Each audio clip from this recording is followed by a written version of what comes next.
It's Friday, October 4th, 1968. The band had recorded 9 songs, technically speaking, and you'd think they were done, but no. 3 tracks awaited them at Olympic Studios, but this time in the middle of touring. Kinda. A sure sign of things to come in the busy year of 1969. A 13-date concert tour was booked October through December 1968.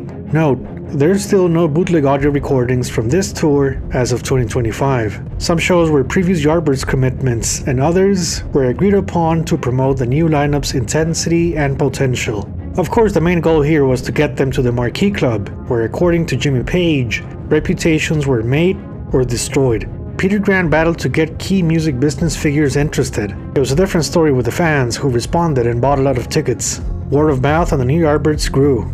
Setlist-wise, it was pretty much the same material from Scandinavia 1968, which you can check my retrospective on episode 2 of the series.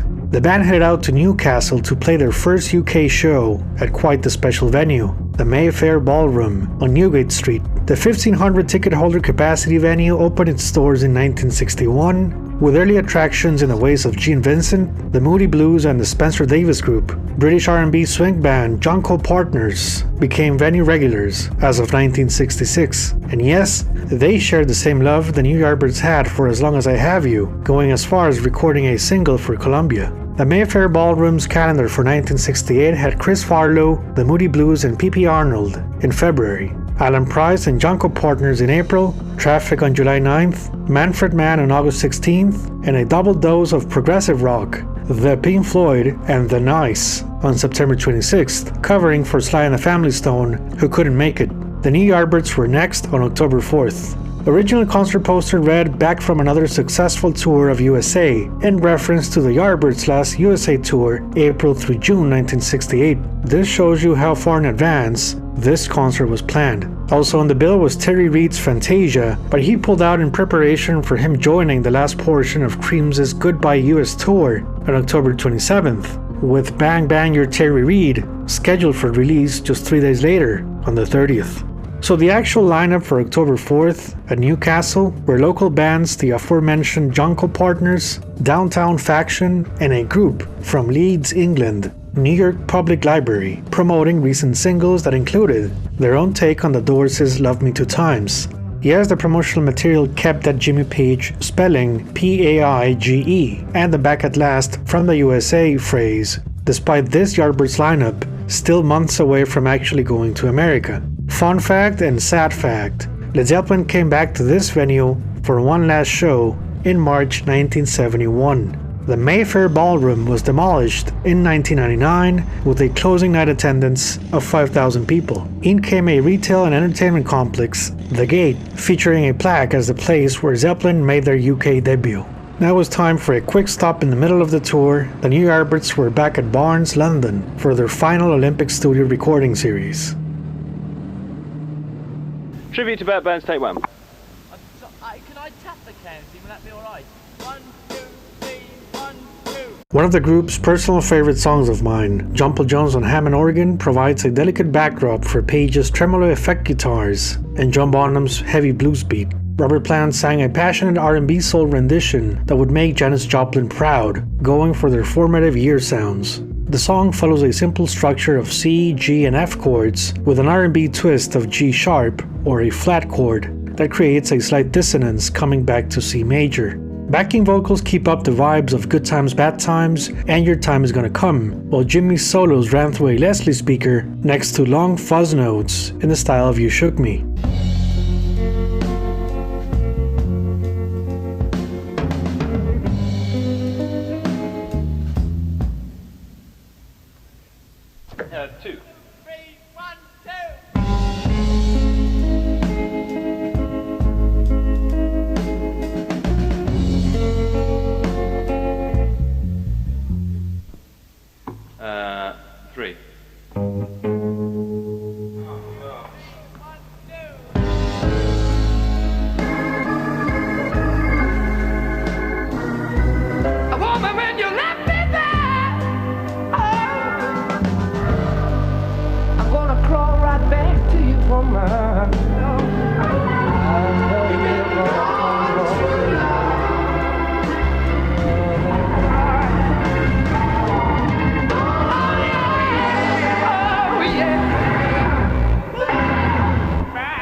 Baby Come On Home was a tribute to American songwriter and producer Bertrand Russell Burns, aka Bert Burns. The man wrote many hits, including Piece of My Heart and Hang On Sloopy. Jimmy Page first met Bert Burns working on Them's Here Comes the Night and Baby Please Don't Go, with Burns as producer. Bert befriended Page and invited him to New York City in December of 1964 for a music business tour, where Jimmy met key figures including Atlantic Records' own Jerry Wexler, a name that would become vital in the Zeppelin story later on.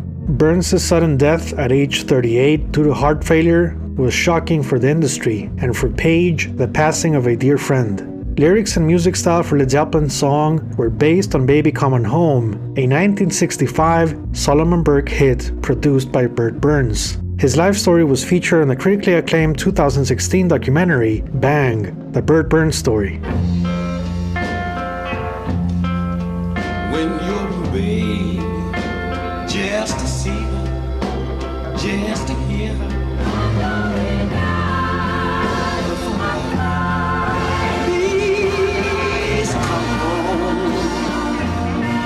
Fun fact, Led Zeppelin played a Bert Burns, Solomon Burke, and Jerry Wexler written song by the name of Everybody Needs Somebody to Love during the Whole Love medleys of 1972 and early 1973. Baby Come On Home was stored in the archives until its release on 1983's Box Set 2, Disc 1, an expanded version of Coda from the complete studio recordings, and the 2015 deluxe edition of the same album. A possible reason this cut didn't make Zeppelin 1 was the fact the drum groove was similar to I Can Quit You Baby. The song was never performed by Led Zeppelin, and it's a fitting tribute to the 60s and one man's vision, Bert Burns.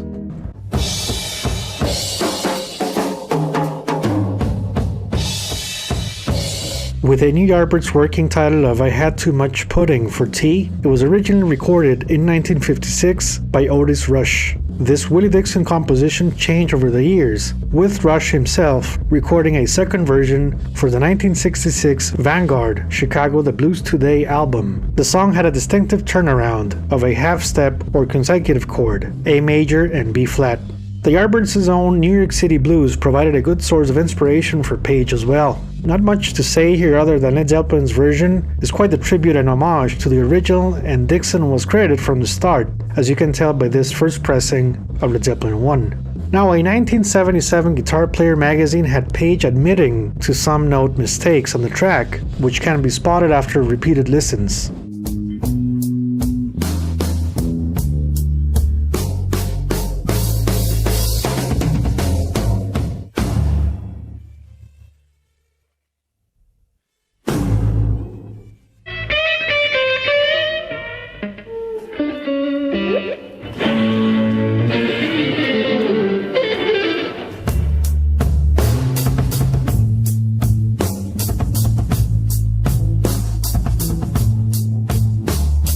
Because of the no studio overdub approach for this number, it became a vital part of their 1968 and 1969 setlists, played right after the opening explosion. Because it became such a powerful song on stage, you sort of feel the studio cut a bit shy and outperformed in places. But all in all, this is Robert Plant's Spotlight, no question. I Can Quit You Baby saw its last 20 performances as a standalone track in early 1970. Their January 1970 Royal Albert Hall version feels like a definite take, and it's no wonder it ended up on 1982's Coda. The song made on and off appearances on the Whole Love medleys December 1972 throughout their European tour of 1973. You can find 3 additional cuts on the complete BBC sessions, as well as the Paris Olympia show on Led Zeppelin 1's Deluxe Edition companion disc.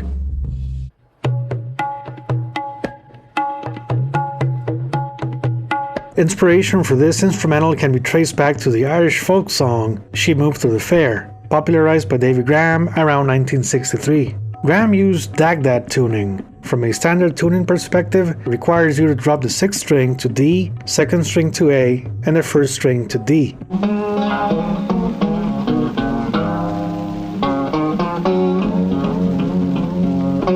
Next came Scottish folk legend Bert Jansch with a 1966 release, Jack Orion, and a traditional instrumental piece by the name of Black Waterside.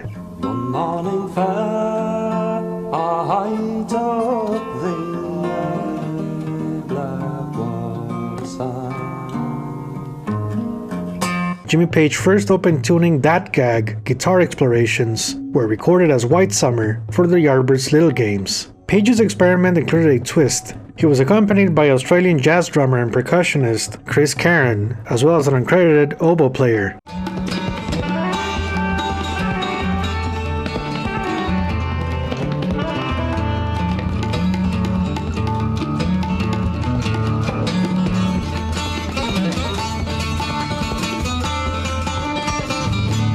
This version gave Page the blueprint for his next move and was heavily inspired by his first trip to India in February 1967, right after the Yardbirds played Singapore and Australia. Jimmy bought a tampura instrument on his travels and was fascinated by the sounds of Indian music. He hoped to make a world music crossover into rock and roll one day. In comes Kenyan-born Viram Jasani, known for his sitar and tabla works. He can be heard on a 1968 record where he plays a tampura. To say he was an Indian music scholar is an understatement. He played the sitar and me played the guitar, so I thought he'd leave me standing, but it was such a wonderful thing to do, and it's so wonderful that album, that Led Zeppelin 1 album, was such a success, and so much focus was played on that particular song, and it's this gentleman we have to thank. And that it was quite an easy recording session. I don't remember any difficulties or problems. Almost the first or second take, and it was there, wasn't it? Yes. Black Mountain Side was the last song recorded at Olympic Studios, and as you think, it was performed on stage as part 2 of Jimmy's White Summer guitar solo spot.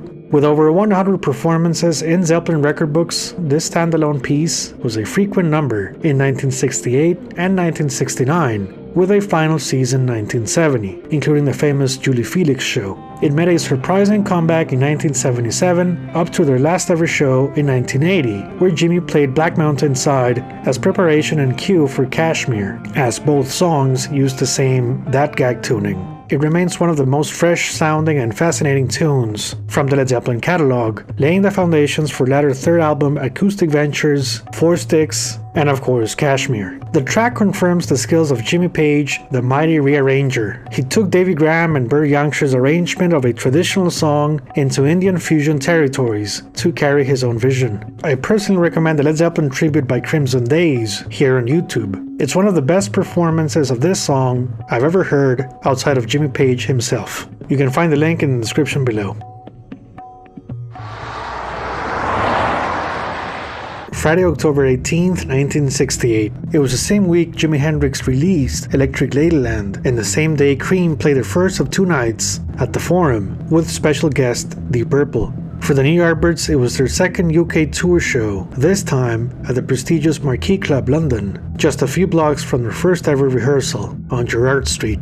The contract was signed by Peter Grant on September 13th, just as his boys were playing Stockholm, Sweden. Details included arrival and setup at 7 p.m. and 50% door money, with £15 spared for opening act Sleepy. Sleepy was made up of former John Anderson's 60s bands The Warriors, David Foster, and Ian Wallace. Foster ended up co-writing a couple of Yes songs, including Time and a Word. Now it's interesting to note the Marquee contract stated bands couldn't appear at a public place of entertainment on a 4-mile radius, some 4 weeks before and after their date. An additional 10% commission was paid to the Marquee Artist Agency. This was the New Yardbirds' most important show to date. They had to make a lasting impression that night. It was the place to be for any band in the business. There were 448 shows in 1966, and 407 in 1967. So how busy was the club in 1968? Well, here's some stats for you. Jethro Tull played 25 times, followed by Taste at 19. The Nice scored 14 dates. 10 years after 12, upcoming band Yes did 11 performances, and if you know their early days story,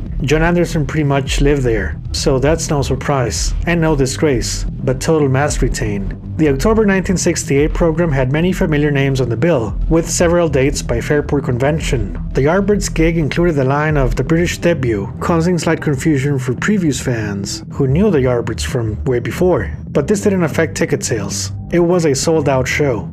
Despite their good fortune, Peter Grant couldn't get enough booking agents to catch the show. Few of them cared. The New Yardbirds shocked audiences with a very loud performance, hitting the crowd from every angle. Loud singing, loud drums, loud guitars, and loud bass. An attack to the senses, a glimpse of things to come.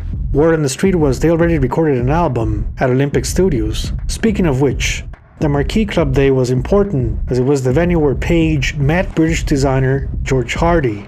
Hardy has been quoted saying the first work he ever did was for a Jeff Beck cover. He added typography on a friend's photo. His friend was Stephen Goldblatt, and based on the timeline it seems this was done for 1968's Truth.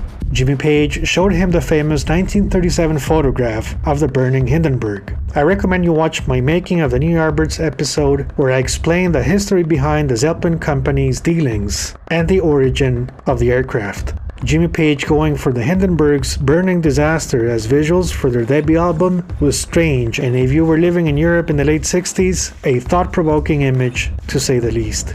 George Hardy got instructions to do a hand-drawn version in the style of a newspaper print to avoid copyright issues down the line, as they couldn't use the original photograph. George was inspired by many references, including the works of American designer Milton Glaser. Hardy was paid £60 for his work, some $140 in 1968 or $1,200 in today's money. George Hardy became a part of the design team for Hypnosis, contributing iconic visuals for Pink Floyd, Genesis, and a second time around with Led Zeppelin for Presence, and the song remains the same. The Yardbirds resumed their UK tour with an October 19th date at Liverpool University. There has been much speculation on why the band changed their name to Led Zeppelin, with some fans claiming former Yardbirds bandmate Chris Dreja filing an alleged cease and desist order to prevent them from using the name. While it fuels the gossip side of things so many people enjoy reading about, it makes no sense, as Page had a percentage participation on the band's name and rights. If Dreja's cease and desist was true, there's no way Peter Grant could book any shows in the UK, never mind the Marquee. Also, Chris Dreja shot Zeppelin's debut album's back cover photograph, which he was credited for. So what could the actual reasons for a name change be? 2 words: Yardbirds discography. Their albums were released through 3 different labels: Capitol, Epic, and Columbia Records. This meant problems down the line for the new Yardbirds, trying to renegotiate distribution deals, royalties, you name it. Also, Jimmy Page didn't have a contract as he came in the Yardbirds last. Because Zeppelin's debut was destined for riches, it was better to cut off ties with the past and go for a fresh start. Page and Peter Grant recalled Keith Moon's words about forming a supergroup. During the recording sessions for Beck's Bolero, Moon said it would go down like a lead balloon. Lead could be misinterpreted as lead in the United States, so they crossed out the A, and a new name was born. The New Yardbirds played their first show as Led Zeppelin at the University of Surrey on October 25th. Despite an earlier poster with the Yardbirds name, the band played as Led Zeppelin, and they were paid £175 for their performance. It was a fitting location for rebranding, as Surrey was where Page grew up, as well as being the birthplace of former Yardbirds Eric Clapton and Jeff Beck.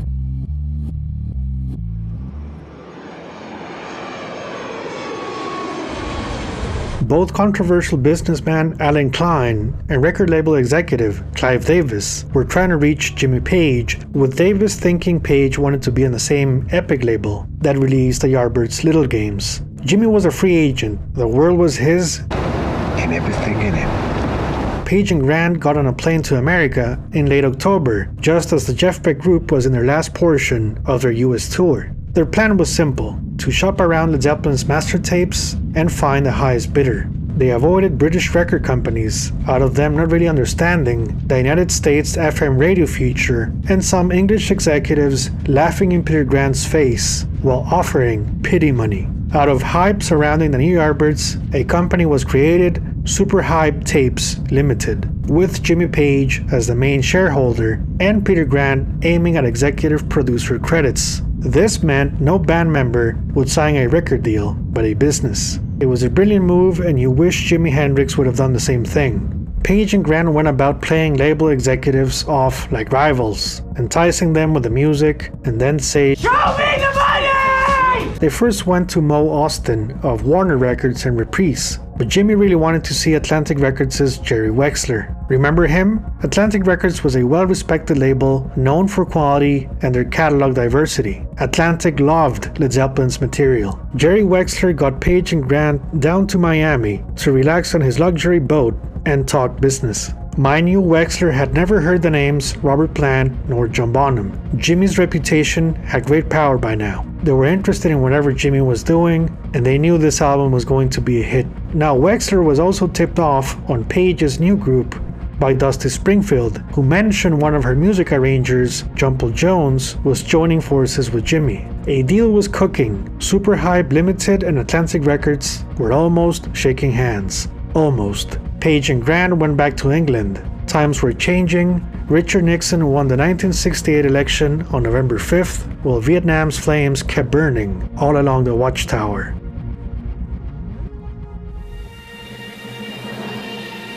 Hey, look at us now, we've got the winners and how! The most dramatically styled motor car since the Continental Mark III. Each one a beautiful reason why Lincoln Mercury! quench your dryness, refresh your energy, pour on the Pepsi. On that Pepsi drive makes Pepsi-Cola down the line. And Dash will work for you. Well, you're from what's hiding it. You're to get off my scroll to beat it.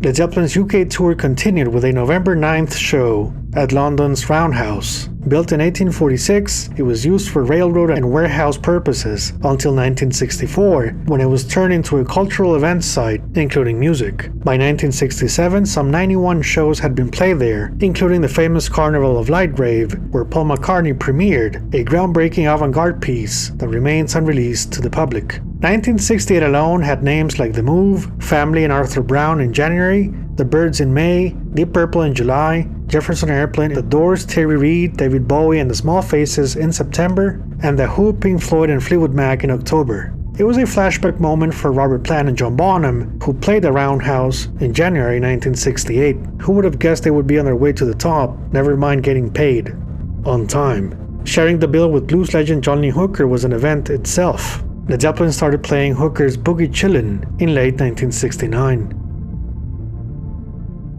Monday, November 11th, 1968. Big Brother and the Holding Company holds the top spot of Billboard's 200 albums list for the 5th consecutive week. Jeff Beck's Truth was up 3 positions to number 16. Atlantic Records' rock and roll roster saw Iron Butterflies and Agata Vida fall from number 5 to number 13th. Number 1 single that week was the Beatles' Hey Jude, beating Cream's White Room and Steppenwolf's Magic Carpet Ride. Operation Commando Hunt began in Vietnam, trying to cut supply routes on the Ho Chi Minh Trail, and in New York City, one of the biggest record deals in rock history took place at 1841 Broadway, Atlantic Records headquarters. Present that day were Jeff Beck, who just played Baton Rouge, Louisiana the day before, attorney Steve Weiss, who became a vital but silent component in Led Zeppelin's operation, and Ahmet Ertegun, Atlantic Records co-founder and soon to be the main label connection and friend. The contract was signed by Ahmet Ertegun and Jimmy Page via Super Hype Limited. Nobody else. Led Zeppelin received an estimated advance of around $200,000 from Atlantic Records for a 3-year deal set to expire in November 1971. This was of course extended in December 1969 to October 1973, as their success made Atlantic Records very pleased.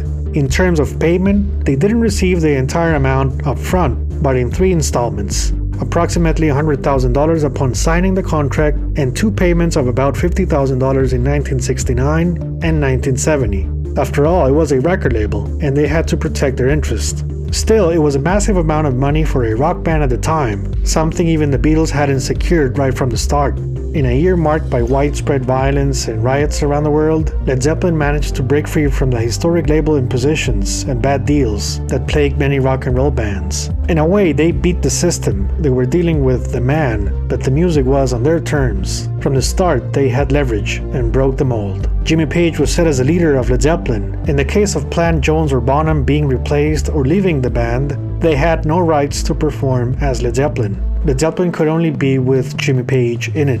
Jimmy Page was no longer a Yardbirds man, he was now a Zeppelin businessman. Atlantic Records' in-house producer wanted to do some minor EQ changes on the LP. Jimmy Page said no. Led Zeppelin's debut would be cut from the master tapes as they were. We can speculate how John Bonham, John Paul Jones, and Robert Plant reacted to the news of their Atlantic Records deal, but one thing's for sure: drinks, lots of drinks, and even more drinks. It was late November, and the Beatles' White Album was out, one of the absolute rock and roll statements of 1968. It ended up selling some 3.3 million copies in just a few days. Dana Gillespie's Foolish Seasons went out to the public with hit single You Just Gotta Know My Mind, featuring uncredited work by James Patrick Page.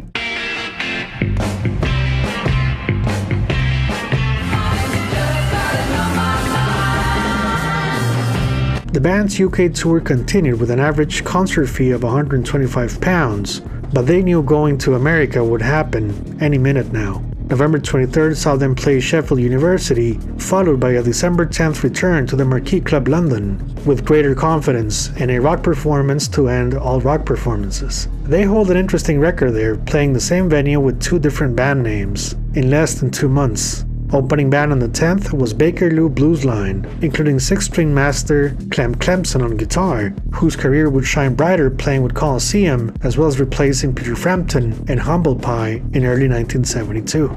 Peter Grant sent a letter to Atlantic Records' Jerry Wexler that same day to confirm the delivery of the album's artwork. He demanded the back cover be done in sepia as opposed to black and white. His wishes were granted, but there were some 1969 pressings with black and white, like this Canadian first pressing. The rest of the tour continued through Canterbury on the 13th, Leeds University on the 14th, Hampstead Country Club on the 15th, a special place where Jimmy Page heard John Bonham for the first time back in July, Bath Pavilion on the 16th, where Led Zeppelin came back in March 1971, Exeter Civic Hall on December 19th, and one last UK date on the 20th, at Fishmonger's Arms, where Pink Floyd performed back in November. Led Zeppelin's first UK tour earnings were approximately £1,250, just in time for Christmas, as Scottish group Marmalade scored riches with their cover of the Beatles' White Album's Obladi Oblada. Also on the charts was Ugo Montenegro's main theme for The Good, the Bad and the Ugly. The Rolling Stones put out Beggar's Banquet in early December. Led Zeppelin prepared for a winner's banquet as they took off from Heathrow Airport on Monday, December 23rd. Their destination, North America. On the next episode of The Making of Led Zeppelin 1, the band arrives in the United States, where a world of mystery, opportunity, and excitement unravels. This tour would change their fates forever. We'll take a deep dive into their first US shows and the Atlantic Records snowball marketing effect that turned their debut album into The Only Way to Fly.